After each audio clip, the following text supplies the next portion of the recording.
¿Tú crees que estos podrían ser los 120 minutos que marcaron tu vida? Totalmente, sin duda. Fíjate que esos 120 minutos pudieran ser el trayecto de Santa Catarina a Montemorelos.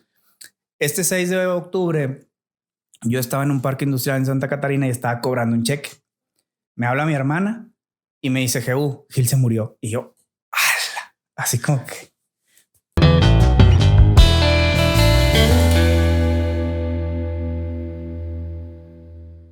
¿Qué tal, amigos? ¿Cómo están? Bienvenidos al nuevo episodio del podcast R120. Hoy tenemos un gran invitado, Jehú Rodríguez, ya adoptado como saltillense, pero de nacimiento nuevoleonense. ¿Qué tal, Jehú? ¿Cómo estás? Muy bien, Roberto. Muy amable. Muchas gracias por esta invitación. Oigan, déjenme les platico que es un gran empresario.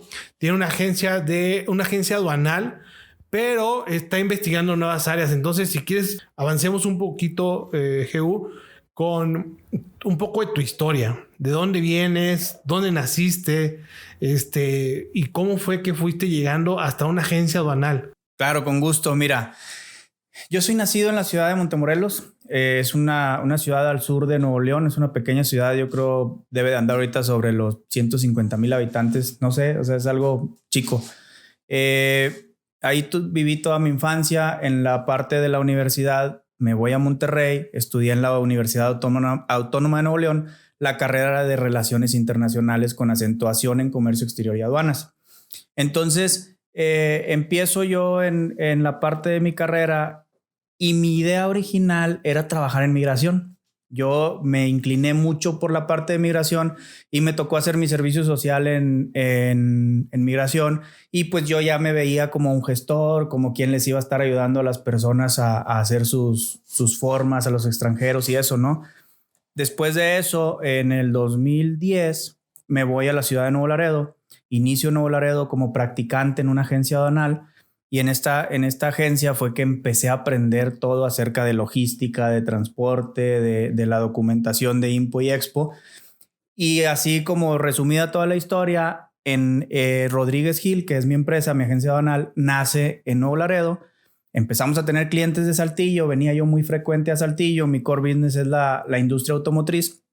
Entonces, de tanto que veníamos a Saltillo, pues fue como decidimos, o sea, nosotros vivimos aquí porque decidimos vivir en Saltillo.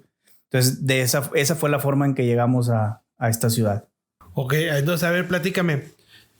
Si tú terminaste la escuela en Monterrey, te fuiste a Nuevo Laredo, abriste tu empresa. Primero trabajaste en una agencia, ¿y cuándo fue en el momento que dijiste, oye, yo quiero ya abrir mi agencia? ¿Cómo fue ese cambio?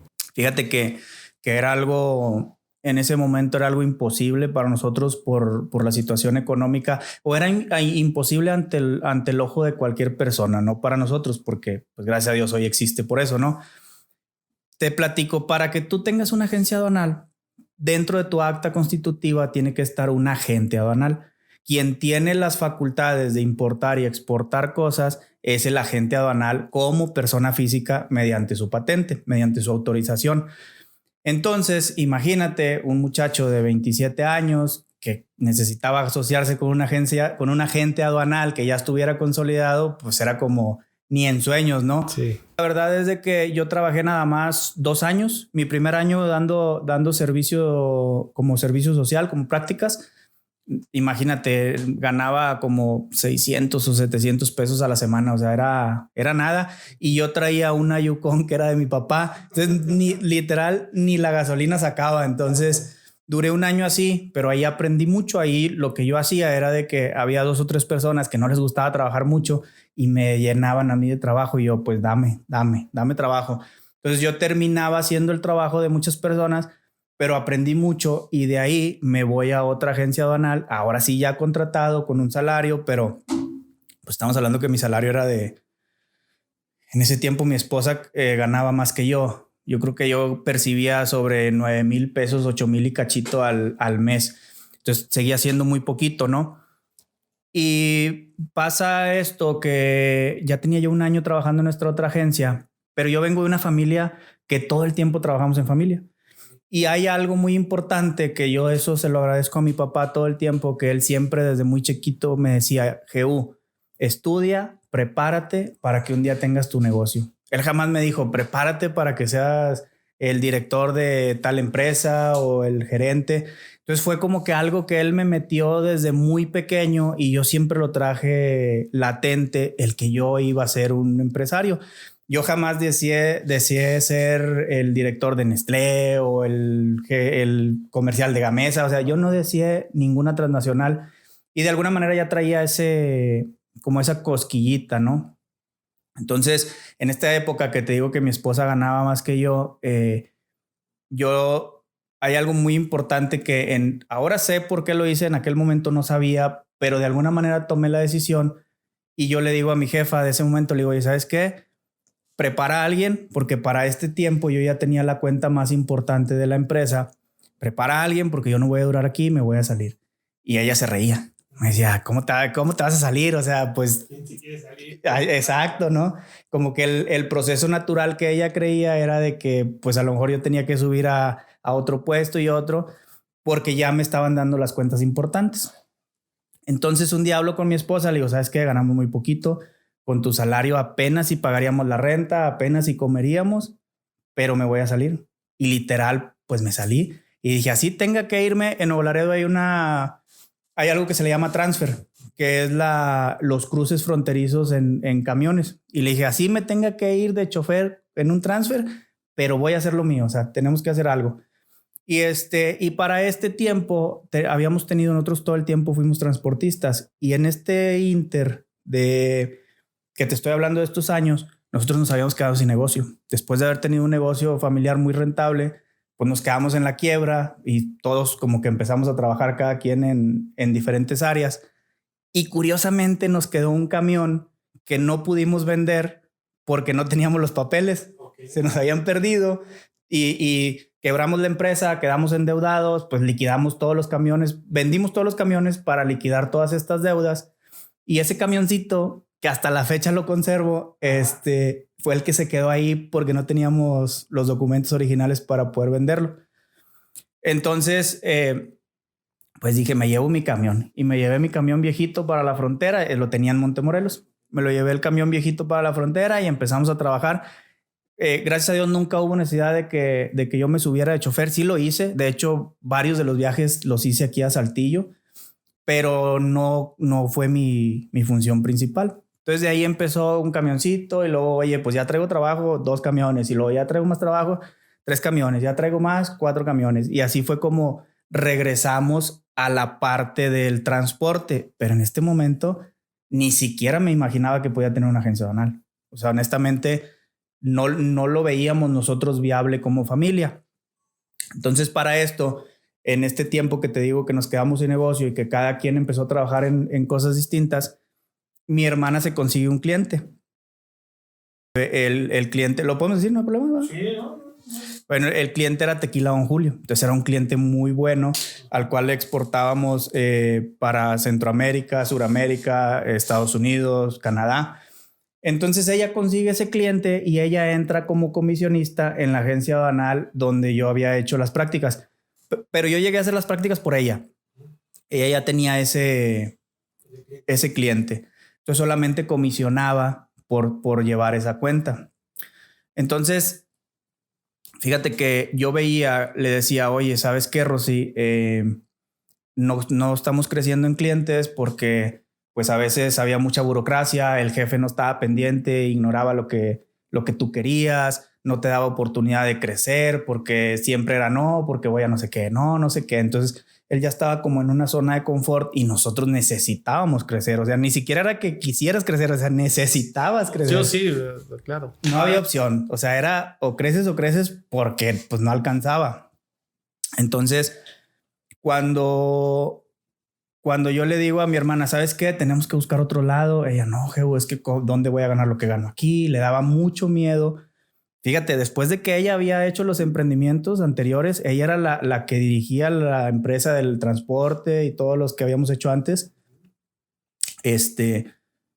Ahora no quería.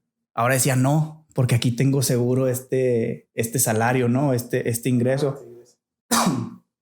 Entonces, lo que yo hago para este tiempo, mi esposa ya trabajaba con un agente aduanal. Ella era la gerente de esa oficina.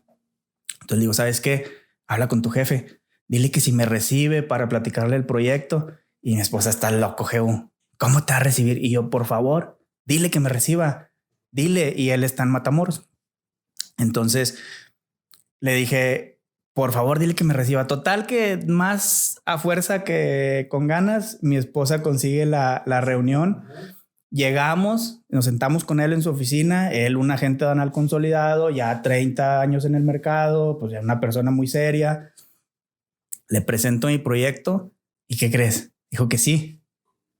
Dijo que sí. En una sola cita terminamos y dijo, sí, sí me asocio contigo. ¿Cómo a veces nosotros suponemos que nos van a decir, o sea, suponemos que nos van a decir todo lo contrario a lo que resulta en la reunión? Vamos predispuestos a recibir un rechazo, y eso es en todas las áreas. ¿Estás de acuerdo? O sea, empezamos con que no, es que si yo le digo a esta chava que si quiere ser mi novia, decir que no, porque estoy bien feo y está bien bonita, y nada, que resulta que sí. Oye, quiero pedir trabajo, quiero la gerencia de compras de tal empresa. No, pero ¿cómo van a decir que no? Si todavía te soy pasante, y te dicen que sí. Entonces, si el no ya, como dicen por ahí, ¿no? El no ya lo tienes ganado. ¿Qué pierdes? Nada. Arriésgate y dale. Y aquí está una prueba de que si no arriesgas, no avanzas, ¿no? Totalmente de acuerdo. Y créeme que yo ahora veo el pasado y digo, pues no llevaba una propuesta de valor. Ahora lleva al bando con todo lo que conocemos y todo. No traía ni modelo de negocio, no tenía nada. Sí, entonces dices, bueno, no sé cuál fue su motivación, si el ver que traíamos ganas de crecer, si simplemente fue la ayuda de Dios. No sé, digo, yo soy creyente, yo creo en Dios, y yo todo lo pienso que por eso estamos donde estamos, ¿va? Entonces, pero pues a lo mejor la gente que no le gusta tanto esos temas, pues bueno, vamos a decir que llegué en el momento correcto, con la persona correcta, y ahí era. Y pues obviamente me recibió por mi esposa. Oye, pues salimos de ahí y me dice, ¿y ahora qué vas a hacer? Y yo, pues trabajar para conseguir clientes, porque no puedo ser socio nada más en un papel, ¿verdad? Porque se va a salir y se acabó el negocio. Entonces, básicamente así empezó el negocio. Para esto mi hermana pues era mi socia, ¿verdad? Te digo, siempre hemos trabajado. Cuando yo hablo de mí, de empresa, esto y lo otro, hablo de familia, porque todo lo hacemos en familia. Cada quien cumple una función dentro de las empresas que tenemos. Entonces, para esto llego yo con mi hermana y le digo, aquí está, ya tienes agencia aduanal. Y fíjate, yo me había puesto, oye, vamos a sacar unos nombres para la agencia y que no sé qué. Y ellos como con esa de que, ay, estás loco, tú y tus tonterías y así. Pero ellos no sabían lo que yo ya había hecho. Entonces, cuando decidimos el nombre, constituimos la empresa. De hecho, la primera empresa se constituyó, o más bien mi empresa está constituida en Matamoros, porque allá es donde estaba la gente. Entonces, allá constituimos la empresa. Aunque yo estaba en Nuevo Laredo, allá se constituyó. Entonces, un día llego y le pongo el acta constitutiva y le digo, listo, ya tienes agencia aduanal. Saca a tus clientes y vámonos. Y fue así como que no manches, porque... Y en la primera acta de Rodríguez Gil, mi hermana no aparece, porque lo hice aparte, ¿no? Entonces, cuando ella decía que de alguna manera era muy difícil tener una agencia, cuando yo llego y le digo, ¿ya tienes agencia? Órale, a trabajarle, ¿no? Entonces y luego, o sea, ya te pones a ver y no teníamos más que un cliente, porque Tequila Don Julio, por ejemplo, él no se fue con nosotros porque no teníamos la infraestructura, te pedía una bodega muy especial, te pedía ciertos programas, te pedía que los tenía la otra agencia, no los teníamos nosotros. Entonces corrimos el riesgo de, bueno, vámonos, nos vamos con un cliente pequeño que era de aquí de Saltillo y hasta la fecha sigue siendo mi cliente.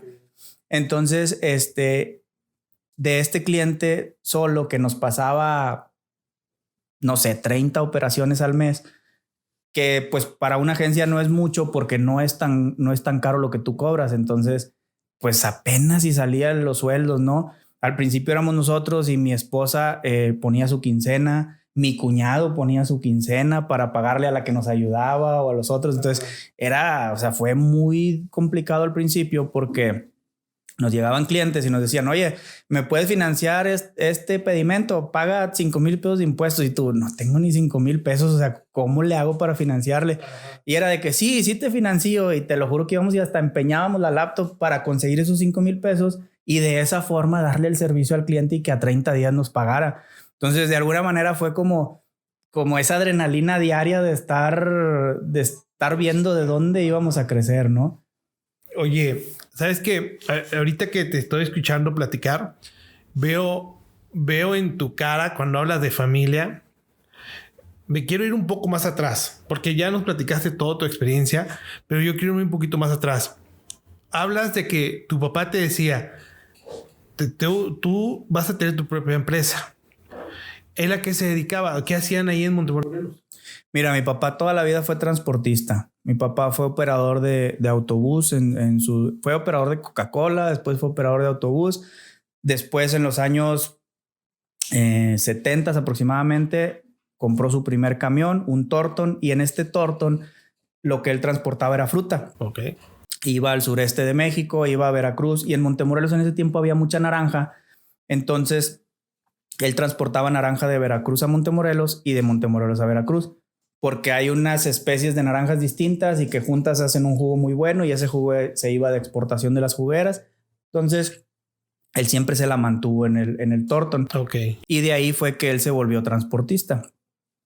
Pero pues fue, o sea, era una época donde no había información. Él no estudió. Por ejemplo, su papá falleció cuando él tenía 3 años. Entonces no estudió porque tenía que bolear. Él iba y boleaba, pues imagínate, mi abuela viuda con 12 hijos, pues era una locura. No, pues ¿cómo le das de comer a todos? No se podía. Entonces, imagínate mi papá de 4 o 5 años boleando porque tenía que llevar dinero a la casa, ¿no? Entonces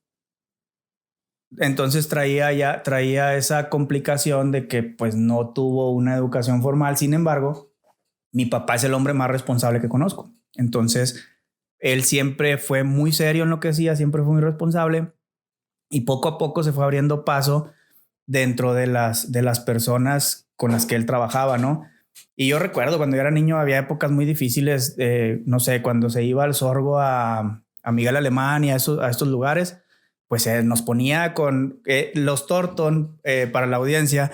Los Torton son camiones que traían redilas, cajas de redilas, y eran de madera. Entonces, con el día a día, esas cajas se le hacían agujeritos. Entonces nos ponía, imagínate, a nosotros nos ponía con pedacitos de cámara, con una ficha y una tachuela. Ponías el pedacito de cámara, ponías la ficha de la Coca-Cola y luego con la tachuela le dabas y remachabas ese agujero porque el sorgo se cargaba a granel. Entonces, pues sí, por un agujerito mínimo se te iba ahí media tonelada de grano, ¿no?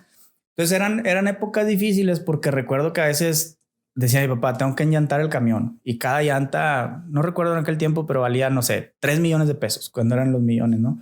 Entonces traía 10 llantas, pues ocupabas 30 millones de pesos. Y estoy dando un número, no recuerdo el número correcto, ¿verdad? Pero yo siempre digo, siempre hay alguien que te ayuda. Siempre. Aquí en este caso te platico yo del agente banal de Antulio. Él fue quien nos dio la mano al principio, y pues él marcó él fue un referente en la vida de mi familia. En aquel tiempo había una persona que tenía una llantera en Allende, Nuevo León. Entonces Yello era quien le fiaba las llantas. Entonces era increíble porque sabía que no tenía dinero, pero le fiaba las llantas. Ajá. Entonces siempre hay historias como alguien cree en ti y te ayuda, aunque sepa que no tienes con qué responder. Platicábamos en tu podcast que esa es la intención de nosotros, ¿no? Crear una comunidad que pueda ayudar y compartir. Oye, ¿y cuántos son de familia? Porque habla de familia, pero yo imagino una familia grande. Después de que dice que tu abuela tenía 12 hijos, yo imagino una familia grande, pero nada más mencionas a tu hermana. Fíjate que somos una familia muy chiquita. Ahorita es mi papá, mi mamá y solamente una hermana, y pues ya el esposo de mi hermana y mi esposa y nuestros hijos. Teníamos un hermano. Fíjate que él falleció en el 2009, el 6 de octubre del 2009.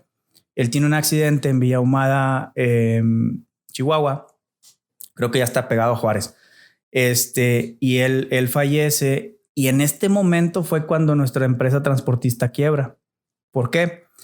porque yo era muy joven, tenía 20 y tantos años. En ese momento yo me encargaba de los fletes consolidados. Los fletes consolidados es cuando tú traes, por ejemplo, una caja tráiler, la repartes en varias unidades y luego llevas esas unidades a diferentes clientes. Entonces nosotros teníamos un cliente aquí en Ramos. Que se llamaba Tecnocast. No sé si te acuerdas, estaba en la entrada, que eran los que fabricaban los motores de Caterpillar y eso. Bueno, yo todos los días venía a Ramos. Y eso era como, fíjate, ese fue mi primer acercamiento con Saltillo, porque tenía uno en Ramos y teníamos de cliente a Fercinza. Entonces también íbamos y le dejábamos material. Entonces yo me encargaba de la parte consolidada y mi hermano se encargaba de toda la parte de los operadores, de la programación, y mi hermana era la que conseguía el negocio, la que conseguía los clientes, la que llevaba la administración. Entonces teníamos muy bien definidos los roles trabajando en familia. Pues mi hermano muere, mi hermana y él se llevaban un año de diferencia. Yo soy 12 años menor que ellos. Era 10 que mi hermano y 12 que mi hermana. Entonces ellos fueron muy unidos desde pequeños. Mi hermana entra en una depresión tremenda. Para este tiempo ellos ya tenían el control del negocio. Mi papá ya no participaba en nada. Entonces yo de alguna manera traté como de salvar el barco, pero era muy pequeño, o sea, estaba muy joven, no tenía experiencia, no tenía los medios. Entonces mi hermana, imagínate, entra en una depresión, se va y se encierra al cuarto, ya no quiere saber nada. Y fue en este momento cuando tuvimos que empezar a vender todo y tuvimos que empezar a deshacernos de todo lo que teníamos. Y pues no quedamos en el suelo, o sea, quedamos en el hoyo, quedamos mucho más abajo que el suelo, ¿no? Y así es como pasó la historia de la familia, ¿no? Un poco de el tema de R120 es precisamente eso. ¿Cuáles fueron los 120 minutos que marcaron tu vida? ¿Tú crees que estos podrían ser los 120 minutos que marcaron tu vida? Totalmente, sin duda. Fíjate que esos 120 minutos pudieran ser el trayecto de Santa Catarina a Montemorelos. Este 6 de octubre yo estaba en un parque industrial en Santa Catarina y estaba cobrando un cheque. Me habla mi hermana y me dice, Gil se murió. Y yo, ¡ala! Así como que... Entonces, espérame porque me voy a quebrar. Dale, güey. ¿Sí? Entonces, fíjate cómo pasa que somos... Espérame.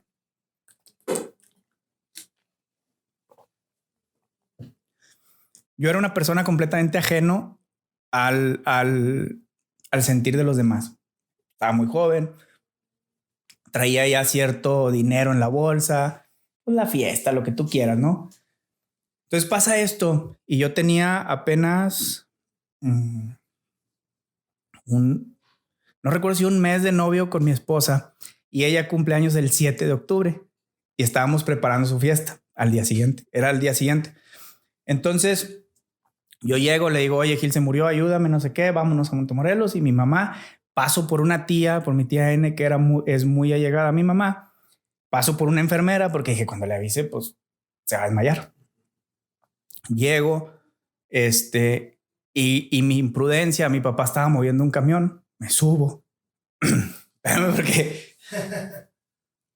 Ya, güey, es que nunca le había platicado. Mi papá estaba moviendo un camión, me subo yo a la cabina del camión, me acuerdo perfecto, lo estaba echando de reversa, me subo a la cabina del camión y le digo, papá, Gil se murió, y me bajo corriendo. O sea, imagínate el shock que yo le ocasioné a mi papá de subirme y decirle así de sopetón. Nos metemos con mi mamá. ¿Por qué? Porque en ese momento mi cerebro iba con mi mamá. Nos metemos con mi mamá. Entonces yo entro, le digo, mamá, te tenemos que decir algo. Gil tuvo un accidente. Mi mamá, no me digas más, se murió.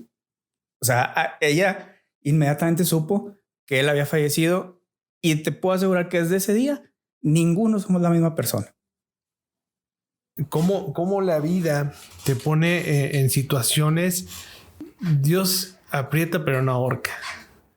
Y también otra frase que ya lo usan como memes, pero que tiene mucha razón. Le da a sus guerreros las batallas que puede pelear. Y ese tipo de historias, creo que en lugar de echarte para abajo, te fortalecen, porque ahora que escucho durante toda la plática que hemos tenido, tienes muy marcado esa unión familiar. Y entonces entiendo que con esta situación se unió más la familia, ¿no? Sí, fíjate que ya éramos muy unidos, muy, muy unidos. De hecho, mucha gente nos criticaba mucho de que, ay, ustedes todos hacen juntos. Y había muchas cosas que la gente no entendía. Y una de las cosas que a nosotros siempre nos unió fue la fe en Dios, porque todos estábamos como en el mismo canal, ¿no? Entonces pasa esto y es increíble cómo todo lo que surge después de... Sin duda, mi hermano era el mejor ser humano de mi familia. O sea, eso lo teníamos claro cuando él vivía. Sin embargo, cuando él muere, pasó un poco como la parte esta de los artistas, ¿no? Que cuando pintan su cuadro, no pasa nada, se mueren y vale un chorro. Fíjate que él, te digo, se accidentó en Villa Ahumada y no recuerdo las razones por las que no podía regresar su cuerpo y tardó como 7, 8 días. Y te lo juro que esos 7, 8 días, más de 100 personas diarias en la casa. Y dices tú, increíble. ¿Sabes? Ves, te empiezan a contar todas las historias y dices, oye, pues sin duda era muy bueno. Era más bueno de lo que uno pensaba. De lo que percibías, ¿no? Sí. De lo que conocías de las historias. Me imagino que dejó también él muchas historias con la gente que lo rodeaba. Digo, pues, los 10 años de diferencia que te llevaba, los 12 años de diferencia, pues tú no alcanzabas a ver muchas cosas que a lo mejor él hacía ya con la gente que lo rodeaba, ¿no? Sin duda, imagínate, para que te des una idea de lo que él hacía, estaba una señora que vendía elotes y le lloraba y le lloraba. Y nosotros, pues, ¿por qué le llorará a esta señora, no? Y nos cuenta, no, es que ella vendía elotes en la placita del Cercado. Sí. Dice, no, es que cuando él pasaba en su camión y me veía que tenía mucha fila, se bajaba y me ayudaba a preparar elotes y me ayudaba a venderlos. Entonces dices, y luego otra señora, te puedo contar 1000, pero te voy a contar nada más 3. Sí. Otra señora dice, oye, hazme un café. Y si ella le decía que no, pues él sabía que no tenía suficiente y él se iba, le surtía una despensa y se la traía. O sea, su manera de saber era si ella tenía café. Si no tenía café, si no le podía ofrecer café, pues él iba y le surtía despensa. Y la otra, cuando él muere, él estaba en ese momento, fíjate, estaban viviendo mi hermana y él en Chihuahua, porque para esto ya teníamos una empresa donde hacíamos importaciones de vehículos, ya legalizábamos carros. Entonces se fueron a Chihuahua porque pues querían abrir un punto de venta allá, una oficina allá y estaban ellos allá. Entonces pasa esto, él muere, él vivía en un departamento de una prima. Entonces cuando van a sacar las cosas de él, pues se encontraron a 2 indigentes viviendo en el departamento. Decían, oiga, es que usted qué está haciendo aquí, los querían correr. Oh, espérese, nosotros vivimos con Gilberto, le decía. Los tenía viviendo ahí, imagínate, porque los encontró en un puente y se los llevó. Dijo, pues yo vivo solo, me los llevo. Entonces, son esas cosas que a veces uno no logra entender y te lo juro que yo lo regañaba. Yo decía, ¿qué te pasa? ¿Por qué haces esto? ¿Por qué haces lo otro? Entonces, cuando ya muere es cuando dices, es que él estaba en otra sintonía muy distinta a la de nosotros, ¿no? En ese momento nosotros era el trabajo, era la empresa, era esto. Y él estaba, sí trabajaba porque era muy, muy trabajador. Pero él, su mente siempre estaba en ayudar al prójimo, ¿no? Si pudieras describir ese reconocer a tu hermano con una palabra, ¿con cuál harías? Bondad. Bondad. Gilberto era bondad entonces. Qué toda madre. Pues mira, son historias de la vida que te hacen más fuerte, que te hacen evolucionar y que además creo que ahorita que tocabas el tema de Dios, definitivamente yo soy muy creyente. El versículo que a mí me marca es el de Josué 1:9, donde te dice esfuérzate y sé valiente. Para ustedes como familia, ¿cuál sería uno de los versículos que más te puede marcar y que puedas estar ahora llevando a cabo en tu vida, ¿no? Fíjate que este versículo que mencionas es algo que mi papá siempre nos recalcaba. O sea, es algo justamente, digo, no es porque lo hayas mencionado porque sea tu podcast, pero sí él siempre como que traía ese versículo muy marcado. Y pues te digo, como yo crecí en un ambiente pues de iglesia, cristiano y todo eso, siempre fuimos muy cercanos y honestamente lo que nos ayudó a salir de esa situación sin duda fue Dios, porque no hay, mucha gente te dice, no te preocupes, el tiempo lo cura todo. Sí y no. Yo digo, sí lo cura en cierta manera, sin embargo, para mí yo lo descifro como si que más bien aprendes a vivir con esa ausencia y aprendes a darle el valor a cada cosa. ¿Por qué?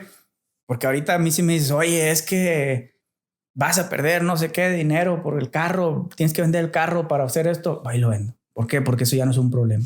Cuando ya tienes un problema tan fuerte como este o una experiencia de vida tan fuerte, es cuando entiendes que lo demás no es un problema. Porque aquí, ¿cómo lo recuperas? El dinero, los bienes, lo recuperas donde sea. En cambio, un hijo, imagínate para mis padres lo que es que se les haya ido su hijo de 32 años. No me quiero imaginar esa situación porque gracias a Dios no la he vivido y siento que es una situación que a cualquier persona que no está preparada lo vuelve loco. Perder un hijo, la naturaleza te dice que pues, van primero los padres, ¿no? Y enterrar a un hijo creo que es de las situaciones más complicadas que pueda vivir uno como padre. Yo soy padre de familia de 4 y nunca me puedo llegar a imaginar la situación, el dolor que puedes sentir como padre en una situación así. Entonces, pues, a cuidarnos y nos debemos a ellos como padres. Y creo que tenemos que darlo todo por ellos. Como familia, Jehú, ya cuando tú te casas, ahora ya tienes tu familia. ¿Cómo es Jehú? ¿Cómo es el Jehú de papá con el ejemplo del padre que tuvo trabajador? Ahora, ¿qué le estás dando de ejemplos a ellos? No, pues sin duda es darles un ejemplo de trabajar, de constancia, de que seas coherente. No tienes idea cómo me da mi orgullo ahora que empecé con la parte de bienes raíces. Me da mucho orgullo ir con mi hijo de 5 años y que me diga, oye papá, mira, ¿cómo ves si esa casita de madera, compramos el terreno, tumbamos la casita y hacemos un hotel? O sea, él ni siquiera sabe si se puede hacer un hotel ahí o no, pero es lo que ya escucha y es lo que él trae de visión. Entonces, sin duda, yo estoy seguro que yo los voy a dejar en una posición porque ese es parte de mi objetivo de vida y es parte del legado que yo quiero dejar, que tal vez un día diga, no, pues nuestros bienes de familia o nuestra libertad financiera empezó con un loco que era de un pueblo de Montemorelos y se le ocurrió que tenía que dejar generaciones aseguradas o algo y se puso a trabajar en ello. Entonces, cuando tú tienes un objetivo, ya trabajas en base a ese objetivo. O sea, ya no andas vagando ahí por la vida. Yo no sé si yo lo hubiera logrado esta madurez si no me hubiera pasado lo de mi hermano, no lo sé. Y pues siempre tenemos que agradecer todo y yo agradezco mucho la vida de mi hermano porque él me enseñó mucho que en aquel momento no comprendía, pero ahora sí. Entonces, regresando a la parte de los hijos, yo sí soy de la idea de que tienes que crear la familia que tú quieres tener. Porque si tú le preguntas a cualquier persona, oye, ¿para ti qué es lo máximo? Mis hijos. Pero si el que tú hagas algo por tus hijos implica que dejes de ir a una carne asada y dejar de tomar, no lo hacen. Entonces, no es tu prioridad. No. Entonces, y yo ahí sí me siento muy orgulloso en esa parte que mi prioridad es mi familia. ¿Por qué? Porque pues yo sí he dejado de hacer cosas. Para que te des una idea, a mí me gustaba mucho el enduro. Y lo dejé, vendí mi moto. ¿Por qué? Porque dije, mis hijos están muy chiquitos, me necesitan por muchos años. Yo me hice el compromiso de no hacer actividades de riesgo de aquí a cierto tiempo, hasta que ellos cumplan cierta edad. ¿Por qué? Porque si no, yo estaría faltando a mi palabra de que yo tengo que velar por ellos, ¿no? Hay que honrar nuestra palabra, ¿no? Exacto. Modo de vida que te da el tema de la lectura de las escrituras, el honrar a tu padre, a tu madre, honrar tu palabra y todo esto, ¿no? Para mí ha sido una gran experiencia el estar platicando contigo sobre todos estos temas. Ahora tenemos que tenemos que ir terminando ya el podcast. Ha sido una charla muy, muy interesante y muy intensa. Y gracias por compartir. Ahora que... De hecho, es la primera vez que comparto esto. Gracias. Eso quiere decir que te hicimos sentir en confianza. Sí. Y eso se trata, que la gente vea que realmente, decía un buen amigo, que a los empresarios se les tiene marcados como lo malo. Porque somos explotadores, que porque somos, que porque pagamos malos sueldos, no sé, por muchas cosas. Pero realmente lo que nosotros queremos es compartir lo que nosotros tenemos y crear empresas. Pues en Grupo Absen ahora somos 220 personas, 220 familias que reciben esta, yo lo digo, bendición, porque al final de cuentas no sabes si la persona le da de comer al hijo y ese hijo iba a abandonar la escuela. O sea, son miles de historias que se pueden contar con todo lo que nosotros podemos estar generando, pero si lo generamos siempre con un propósito y con una convicción, definitivamente esa bendición va a permear a todos nuestros trabajadores, ¿no? Sin duda. Entonces, pues bueno, creo que muchas gracias, Jehú. La frase con la que creo que vamos a cerrar es con la frase que te dejó tu papá y que también es parte de mi vida, y que es el esfuérzate y sé valiente. No hay mejor cosa que esforzarnos y trabajar por lo que queremos. Alcancen su propósito, búsquenlo, no lo dejen de perseguir, tengan hambre en la vida. No sé, Jesús, no sé, Jehú, ¿qué pueda dejarles tú de consejo a la audiencia? No, pues sin duda eso, que busquen su propósito, busquen su porqué, porque de verdad que cuando uno entiende qué es lo que quieres en la vida, lo puedes lograr rápido. Pero si vamos, hay una analogía que a mí me gusta mucho del libro de las familias, de los 7 hábitos de las familias altamente efectivas. Él empieza con una frase o con una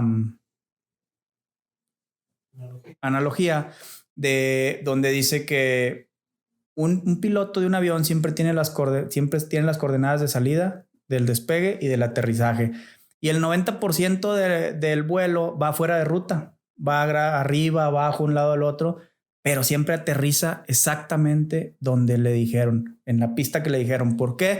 Porque tiene su mapa de vida, tiene su mapa de vuelo. Entonces, en este caso, hagan su mapa de vida y no importa por dónde los lleven los caminos, si saben a dónde van a llegar. Excelente consejo. Jehú, tus redes sociales, ¿dónde te pueden seguir? Sí, me pueden seguir en Instagram como Jehú RDZ. JEHU RDZ es la que siempre uso, y en Facebook en mi página está como Jehú, nada más. Ok, pues muchas gracias. Cerramos y recuerden, esfuérzate y sé valiente.